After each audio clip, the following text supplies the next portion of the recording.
clearly you were a huge Mighty Morphin Power Rangers fan, and this is a real blow to all of us to know that we lost Tommy, originally the Green Ranger, turned White Ranger and leader of the Power Rangers of the Mighty Morphin, possibly the best iteration of the Power Rangers. What are your thoughts on the whole matter? Me? Yeah, you. I don't really, I'm sad that he passed away. I was a little bit too young to care. I just I don't really know who he was. Like, I just don't remember. Okay, so this is possibly our bad for hiring a baby. And I'm sorry, guys. Jason David Frank was Tommy. He was this.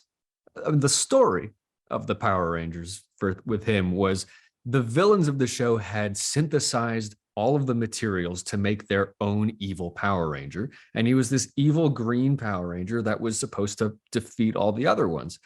But he was also a regular teenager that went to their high school, and he became their friend, and he was later transformed. He had all the evil taken out of him, and he became the White Ranger, the coolest Ranger because he had shoulder pads that were gold. And this is something that's stuck in our minds for a long time. He was kind of a role model. It was the first character arc that I think a lot of children from the 90s could really follow and be like, oh, he was bad, but now he's good. And that photo, he looks familiar. I will say that, but that's from the Dino Thunder, because Power Rangers Dino Thunder is like the one that I fell in love with, and like that was my entry into, because I mean, I think Andrew and I were roughly the same age, but I did not get into Power Rangers until I moved to the UK, and that was like when I was like 9 years old. So that at that time, Disney had bought the Power Rangers franchise from the Haim Saban, who originally owned the franchise, and brought it to the US, Saban. which is Haim Saban. Sorry, my bad. Yes. So Disney was making Power Rangers at the time, and Dino Thunder was, I think, like the second series with the franchise. The Power Rangers Dino Thunder was as it says in the name, is all about there's dinosaur morphers and all that. And then Jason David Frank comes in. He's like playing the same Tommy Oliver character as the previous iterations of his character, and he becomes the Black Ranger and is sort of this what years are we mentor. like talking here? we're talking like 89 3-4. to 99. No, it's not that For Mighty far Morphin back. Power Rangers? I'm talking about, okay, well, Mighty Morphin Power Rangers is not from, that's like 95. But You're joking. We'll find out. Yes, but the it's fact 95. is, I was born into a world that already had them, and it was a big part of a lot of people's childhoods watching these things.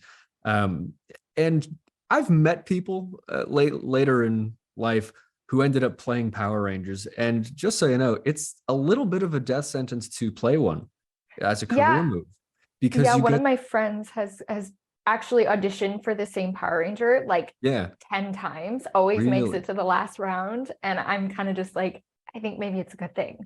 It is, because first off, it's one of these non-union shows, and you sign a contract where basically you are that Ranger, and people sort of associate you with the brand, and you just are a Power Ranger for the rest of your life. It becomes difficult to get cast as anything else. And I don't know if that's something he was dealing with, but I know for people in our generation, in our minds, he's always going to be Tommy, the White Power Ranger. Yeah. That doesn't roll off the tongue quite as well as it used to. No, I mean, it's okay. So like I said, like, but by the way, Dino Thunder is from like 2003 or 4. But then I went back and watched, I mean, I was the guy who was watching Jetix all day long, which by the way was the precursor to, what is it called today? Disney XD. So it was called Jetix back then. And so I was watching all the Power Rangers, and they would play like Mighty Morphin Power Rangers late at night, and you would just like binge it. So like all day you're watching the one that's airing now, and then you watch like the one that aired before it. Like then they would cross over with like the Ninja Storm, and then later on SPD is probably my favorite Power Rangers of all time. And then you have the Mighty Morphin era of Power Rangers. I mean, and then Tommy, like the character of Tommy Oliver, Jason David Frank, he wasn't just in Mighty Morphin Power Rangers. He was in Power Rangers Zeo, which has one of the all-time like TV intro music things ever. And then he If we're was in talking like, themes, Mighty Morphin they started out on yes, top yes, and they've gotten but worse ever since. I'm here's sorry. how I'll compare it. Here's how I'll compare it. I feel like Mighty Morphin Power Rangers is the OG and always will be. But then Yeah. Zeo was like, let's take it up a notch. It was similar to how there was the Justice League animated series intro, and then they were like, Justice League Unlimited. Let's add in some guitar, like let's add in some electric guitar, and let's pick up like the energy in the room. And to me, that's what Zeo and Mighty Morphin, like the songs were like. But then he was there for Turbo, right? Like I think Power Rangers Turbo was like the last one that Tommy was like officially a I part of. think And they then it goes lost me space. after SPD. I liked Power Rangers Lost Galaxy for a while, and then Yeah. SPD, and then I No, grew up. SPD was like a few after that. I think Lost Galaxy, then it was Wild you Force. completely lost me here. I Then there know, was I know. Time like Force, five. then Wild Force. You're not a Power Ranger Sorry, person. guys. It sounds like, even though the series took and takes steps to incorporate female fans. In any case, it's a sad story. It's never a nice thing to hear that somebody's committed suicide, especially somebody that was a role model for a lot of people. And I'm sure we'll hear more about what went into this as the story develops. But at this point, what we can say is we're sorry to see him go. Yeah. I mean, I personally, just to like, it's one of those things where like Kevin Conroy passing away hit me like immediately. This was like in many ways even worse, because while I loved watching Batman the animated series and Batman Beyond and anything that Kevin Conroy voiced the Batman in, watching Jason David Frank play Tommy Oliver, the Green Ranger, the White Ranger, the Black Ranger, the Red Ranger, any of those things. Even coming back for like the 25th or something anniversary where they brought like 50 Rangers and all the actors, and he's back and he's front and center because people know like it's Power Rangers spans generations of fans. And if there's one character that all those generations know more than, maybe all of them have favorites, it was him, the Green Ranger, the White Ranger, and I'm still processing this because this is right before we were like about to start the show, like this happened. So It is news shocking. came out. Yeah.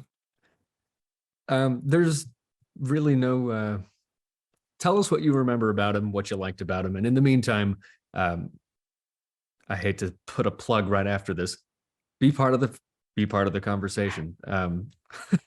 Let us know what was your favorite iteration of Jason David Frank's Power Ranger. Like, was it the Green Ranger, the very first one? Was it the White Ranger? Was it the Dino Thunder Black Ranger? Was it the Zeo Red Ranger or the Turbo Red Ranger? I mean, which version of Tommy? Or did you like the character when he was not in a Ranger uniform? Like, tell us what was your favorite, or maybe it was something that was not a Power Rangers thing at all. He did a few projects after the Power Rangers franchise, and that's what he was, a MMA guy too, so like he competed professionally. I mean, maybe that's how you first learned about who Jason David Frank was.